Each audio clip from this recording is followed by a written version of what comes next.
Why can Israel have nuclear weapons when Iran can't? The short answer is law. The real answer is power. Of the more than 12,000 or so nuclear warheads on Earth, the majority are owned by the US and Russia.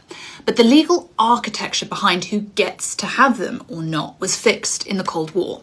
So the Cuban Missile Crisis terrified Washington and Moscow into realizing that if they barely avoided a nuclear confrontation with each other, a world with 15 or 20 countries with these weapons would be an absolute nightmare.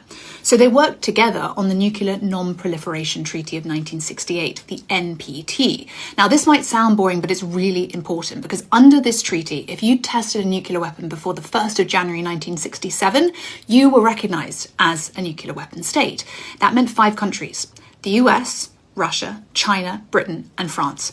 All other parties to the treaty promised not to acquire nuclear weapons, and in return, they were guaranteed access to civilian nuclear technology, namely energy. And the countries with the weapons also made the commitment that they would eventually disarm. That didn't happen, obviously. But there were real holes here because not everyone signed the treaty. India, Pakistan, and Israel did not sign. India developed the bomb after war with China and China's nuclear test. Pakistan obviously felt if India had one, they needed to have one too. Israel adopted the Schrödinger approach, never confirming but never denying, and widely believed to possess around 90 nuclear weapons.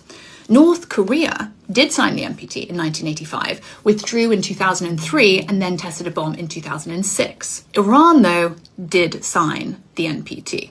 This means it is legally bound not to build a nuclear weapon and, crucially, to keep its nuclear program under international inspection. Now, of course, I haven't totally lost my marbles, so the reason that Israel is treated differently from Iran is not just law, it's also strategy, because Israel's undeclared arsenal has been tolerated because Washington and others are judging the region to be more stable, and in their interest with Israel as a quiet, ambiguous nuclear power, whereas Iran is treated as a hostile actor and an Iranian bomb is feared to trigger a cascade of Saudi Arabia, Turkey, and others wanting their own. North Korea perfectly exposes the cold, hard logic here, because before a state gets a bomb, the world would try and stop you, often violently. After a state develops a bomb, what can the world do for fear of catastrophic retaliation?